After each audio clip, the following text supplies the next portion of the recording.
This video is sponsored by Squarespace. Okay, so I've had another week with the Zcam F6. It's another camera in the Zcam E2 lineup.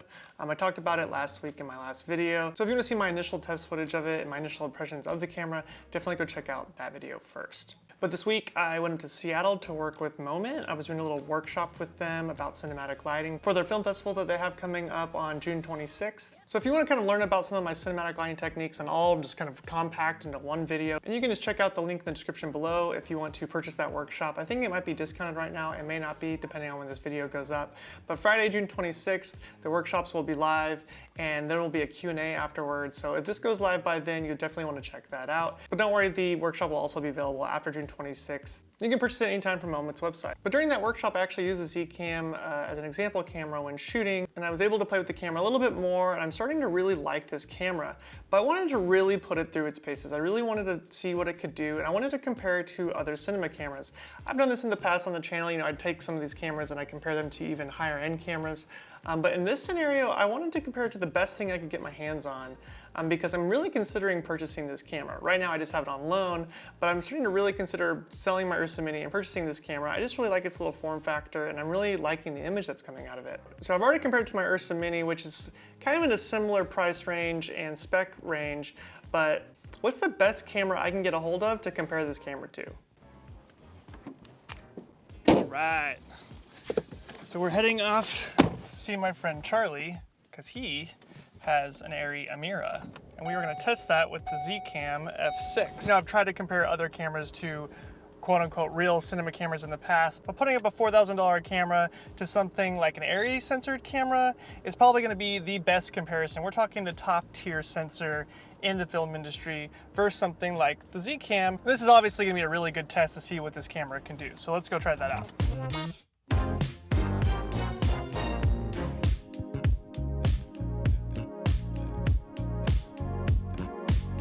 Okay, so once we got the cameras set up side by side, we put the Sigma 18 to 35mm on both cameras. We actually had access to the cinema house version of the Sigma 18 to 35, and then we put the EF version on the Zcam because that was the mount that we had available since the other one was a PL mount. And I know the first thing you're thinking is, whoa, that 18 to 35 isn't gonna cover full frame.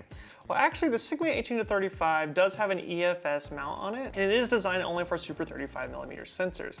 But actually make the exact same lens for full frame, which is a Sigma 22 to 35, I believe. It's because that same lens will cover 35mm if we just don't go too wide on that lens, and so they just sell another lens that doesn't go quite that wide. We did have a little bit of vignetting on there, but it wasn't like the hard vignettes, it was just a little bit of softness on the side. But for this comparison, I think it'll totally do okay. So really what we're trying to see here is just how the dynamic range handles on the cameras and the color, because we're not really looking at total sharpness here or anything. So we started out with the Arri Amira, which, you know, the Arri Amira is just like any other Arri camera. They basically all have the same sensor, just in different iterations of that sensor, maybe a bigger version of it, or, you know, maybe they have two sensors stacked together if you're like an Alexa LF, or if you just have the basic Alexa, you have a smaller 2K version of the sensor.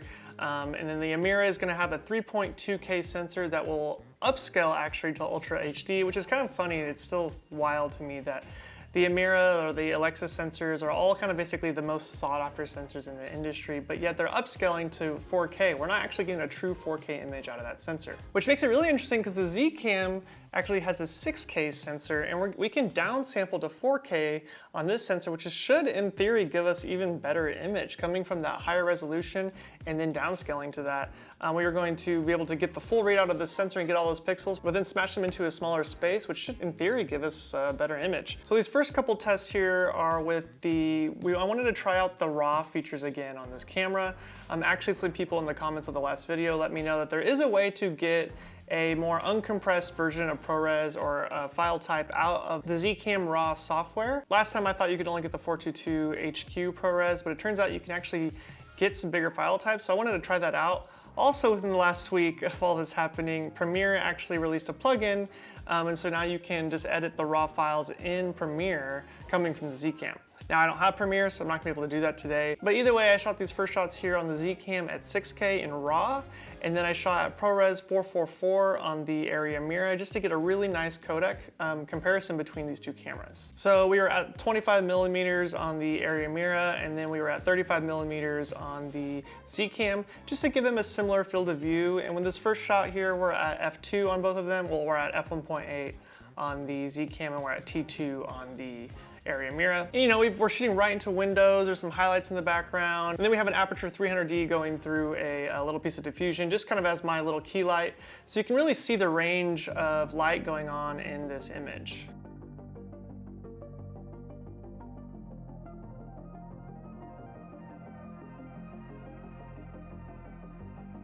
And then just to kind of sharpen things up a little bit, I think we put both lenses at f2.8, and then I was at the native ISO still on the Zcam, which is 400 ISO, and then we are at 800 ISO on the Arri Amira.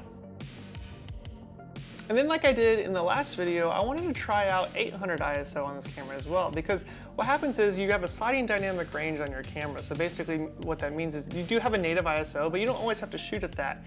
If you're trying to get more latitude in a different part of the image, you can change the ISO to get there. So if you up your ISO, you'll actually get more latitude in your highlights, but you'll lose some of that detail in your shadows when you do that. So for the sake of this, I just wanted to kind of get it closer since we have mostly highlights in the room and see if the image still held up pretty well.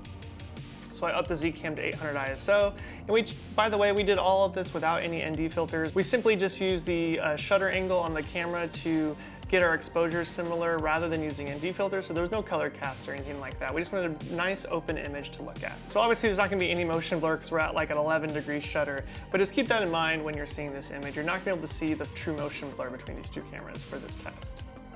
So I feel like on the 800 ISO footage, the blacks did get a little bit more washed out, but that was easily correctable in post on the Zcam. And I feel like the latitude was really good. I mean, if you really look really close at the image, you know, based on what I was looking at in the computer, I do feel like the Alexa was a hair better.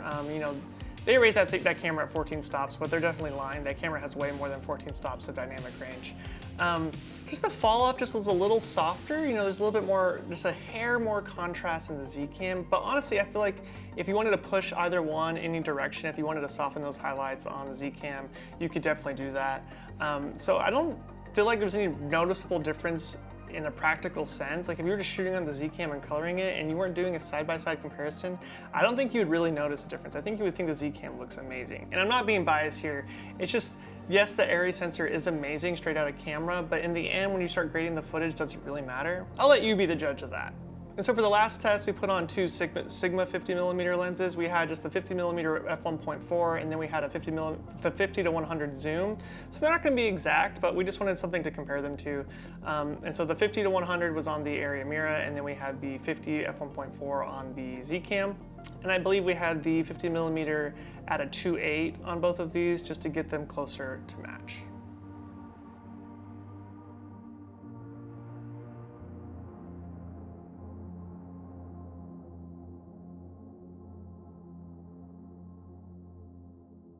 Oh, and by the way, we did the first clip at 6K RAW, but then going forward after that, we shot everything at ProRes 422 HQ, but at 4K, just to see how they both looked in 4K, and that's usually how I'm gonna probably shoot on the Zcam anyways. I talked about this in my last video. So there you kind of got a look at what the images look like side by side. I mean, you can be the judge on what you think looks better. Maybe one does look better than the other one, maybe one doesn't, but in my opinion, for a $4,000 camera, I mean, this is a sub $5,000 camera, and it has so many features. You know, it has a CFast card just like the Alexa does. It has a little monitor on top, a little screen on top, which is kind of a bummer. That's so small, and actually we kind of had troubles with that because we had the tripods up kind of high, and I couldn't really see to adjust anything on the camera because it was so high up. Now I know there's a port keys monitor that can control this camera, which might be really handy if you buy one of these Zcams, and then I believe Atomos, the Ninja 5 is about to get the same kind of firmware where it can also control the Zcam cameras. But outside of that, you know, once these hotkeys, if these are labeled and you have these, you know, programmed to do something else, it'd be much easier to be able to use the camera if you don't have a monitor to be able to view everything. But when I was changing the frame rates and stuff on top, it was just really hard. I'm like up there doing this. What we ended up doing was actually using the iPhone app to control the camera, which just works so well. I cannot say enough about the Zcam iPhone app. It works so well. It's the best app I've ever used for a camera. I mean, Panasonic's is really good, but I could not believe how well you could just change all your settings right there, and so we ended up just using that the rest of the time. Which would be really convenient if you had a camera assistant. They could be changing settings for you away from the camera on the app, and they could also be viewing what's going on the screen. So I highly recommend the Wi-Fi functionality in this. It can also, we paired it with two phones. So both of us were able to control and see what was going on two separate phones. So the app on this camera is just amazing. And so, I mean, yeah, this camera has a lot of perks. You know, we've got a full frame sensor, we've got 6K. It could do internal NDs if you wanted to, just like the Amira. Has these, you can put little batteries on it. It can be a native webcam. It has the Wi-Fi built in. So there's just a lot going on for such a very inexpensive camera. And so if you're kind of on the fence right now, I don't think you need to be. I think if you're in the price range for a $4,000 to $5,000 camera kit, the Zcam right now is at the top of my list for sure. Now we're just waiting for Blackmagic to release their version of a full frame camera, and then things will start to get really interesting, because my guess is they're gonna release one that's gonna be just a little bit cheaper than this, and it'll have B-RAW. So I actually have the compressed RAW codec, which is gonna be much easier to use than the codec that's currently in this camera. It's just still a little cumbersome, even though they are adding more features to make it work. That being said, Zcam does add features like every day right now to these cameras, which is a bonus. They're adding more value to a camera that you've already purchased. So if you want to see even more footage with this camera, let me know in the comments below. I'm going to have it for another couple weeks, so I might still try to shoot some more stuff on it. Or if you have any questions or comments on what I'm talking about with the camera, maybe you know some more stuff about this camera than I do. You know, I've just kind of been playing with it and learning as I go. I just wanted to pick up the camera, see what it could do, and see how practical it was to use, and just kind of see if this might be my next cinema camera. You know, I might replace my Ursa Mini with this camera. I'm just looking to get a cleaner image, you know, get something that can maybe make my reel look a little bit better. Speaking of reels, you know, it's 2020 and I don't think I've updated my reels since 2017. I tend to just go to my website and just throw projects on my website and let those live there and kind of act as my reel, because I never really know what shots to put in there. You know, I have a lot of favorite shots, but that doesn't mean they're gonna edit together right in a reel. Reels just really confuse me. But that's a good way to talk about today's sponsor, which is Squarespace. So now I've been using Squarespace now for like a better part of a decade. And like I said before, basically I just go on there and I can set up categories of where I want to put the work that I'm most proud of, the projects that I'm most proud of.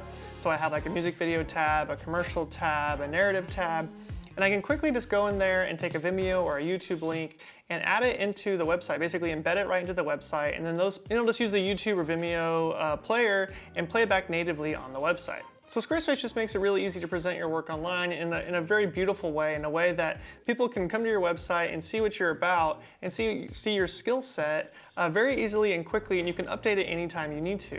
Especially if you're someone like me and you're just picky about your shots that you want to put in your reel. I mean, the fact that I haven't updated my reel since 2017 is just beyond me. But if I decided I wanted to update my reel this year, I could quickly just replace that link on the front page here, and I could just change the text within a matter of seconds, and I can have a new reel embedded onto my site and ready to go for people to view. And so it's an all-in-one platform to showcase your work, and with the amazing templates that they offer, you can make a really beautiful website in a really efficient and easy way. So if you're looking for a platform to build your website online, you can go to squarespace.com/SpencerSakurai to get 10% off your first purchase. And I want to thank Squarespace for sponsoring today's video.